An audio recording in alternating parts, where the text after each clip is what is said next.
Hello viewers, कैसे हैं आप सब लोग। ये बात तो आपने हमेशा ही सुनी होगी कि बच्चों को ये कहें, ऐसे कहें, ये कहें, वैसे कहें, लेकिन आपसे कभी किसी ने ये नहीं कहा होगा कि बच्चों को ये ना कहें।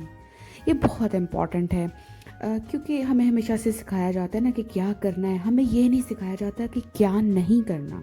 तो मैं आज कुछ उन चीज़ों के बारे में बात करूँगी। साथ साथ बैकग्राउंड पे आप देखें कि कैसे आमना और हुरैन अपनी फैमिली के साथ एंजॉय कर रही हैं।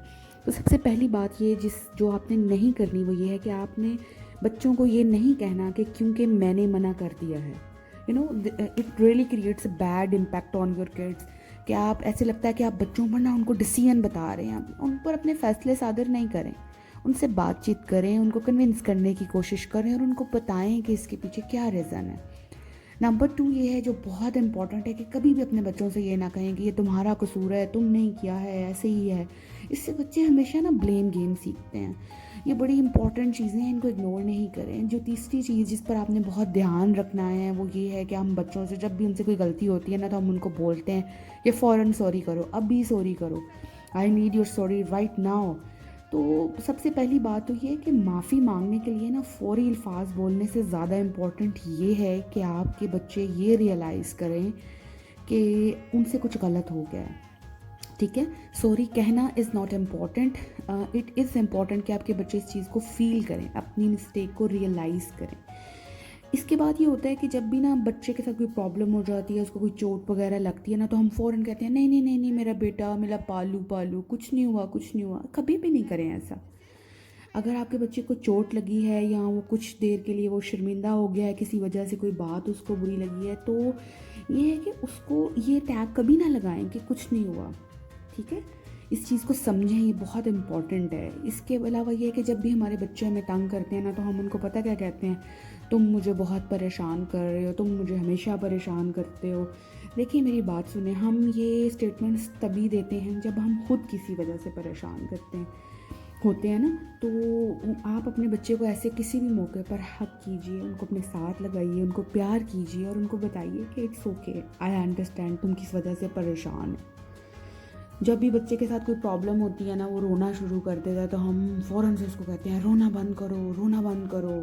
आज ना आपको इस चीज़ को समझना होगा कि अगर आपको अपने बच्चे को इमोशनली इंटेलिजेंट बनाना है, इसलिए तो आपको उसको कभी भी एक्सप्रेशन से नहीं रोकना। जब हम बच्चों को एक्सप्रेस करने से, और इवन कि हम एडल्ट्स को भी अगर एक्सप्रेस करने से खुद को रोक देते हैं ना, तो वो कभी भी इमोशनली इंटेलिजेंट नहीं बनते। बल्कि उनको प्रॉपर अल्फाज का इस्तेमाल करना सिखाइए, उनसे पूछिए कि क्या ऐसी चीज़ है जिससे उनको परेशानी हो रही है, क्या चीज़ उनको तकलीफ़ पहुंचा रही है। इंस्टेड कि आप उनको ये कहें कि खामोश हो जाओ, रोना बंद करो, अभी ये करो, इसमें कुछ भी मुश्किल नहीं है। एक चीज़ जो ये मैंने अभी स्टेटमेंट बोली, आपको अंदाज़ा ही नहीं हुआ कि हम अपने बच्चों से अक्सर ये लाइन बोलते हैं और कहते हैं कुछ भी उनको ना आ रहा हो तो हम कहते हैं क्या मुश्किल है, ये तो इतना आसान है। देखिए, अपने और अपने बच्चों के जो एज का डिफरेंस है ना, उसको अंडरस्टैंड कीजिए। हो सकता है कि आपके बच्चे को कुछ वाकई में मुश्किल लग रहा हो ना, तो उसको एक्सेप्ट कीजिए और उसकी हेल्प कीजिए। Last but not the least, हम अपने बच्चों से हमेशा कहते हैं ऐसे मत करो, ऐसे मत करो। बच्चों को ना ये कहने की बजाय कि क्या नहीं करना, इस बात पर आप ध्यान दीजिए, इस पर आप स्ट्रेस दीजिए कि क्या करना है।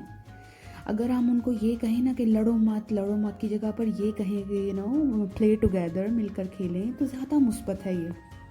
देखिए, जब भी हम पेरेंटिंग की बात करते हैं ना, तो वो सिर्फ इसलिए नहीं होती कि आप बच्चे के माँ बाप हैं तो आपको ये सीखना है। क्या आपने कभी सोचा है ये सब बातें आपको खुद अपनी सेल्फ ग्रूमिंग के लिए, सेल्फ हेल्प में बहुत काम आएंगी। आप इस पर गौर कीजिए कि ये चीज़ें किस तरह से आपको अफेक्ट हो सकती हैं। ज़रूरी नहीं है कि आप एक माँ बाप हैं तो तभी आपको ये सीखने की ज़रूरत है, लेकिन एक अच्छा इंसान बनने के लिए, एक अच्छी शख्सियत बनने के लिए, एक ऐसा इंसान बनने के लिए जिसकी बातें पुरअसर हों, जो लोग उसकी बातें सुने, तो आपको इन पॉइंट्स पर अमल करने की ज़रूरत है। क्योंकि जब हम बेहतर होंगे तभी हम अच्छी नस्लों को परवान चढ़ा पाएंगे, बेहतर माशरे को तश्कील कर पाएंगे। मैं ऐसी वीडियोस के साथ, ऐसी ऐसी बातों के साथ आपके पास आती रहूँगी।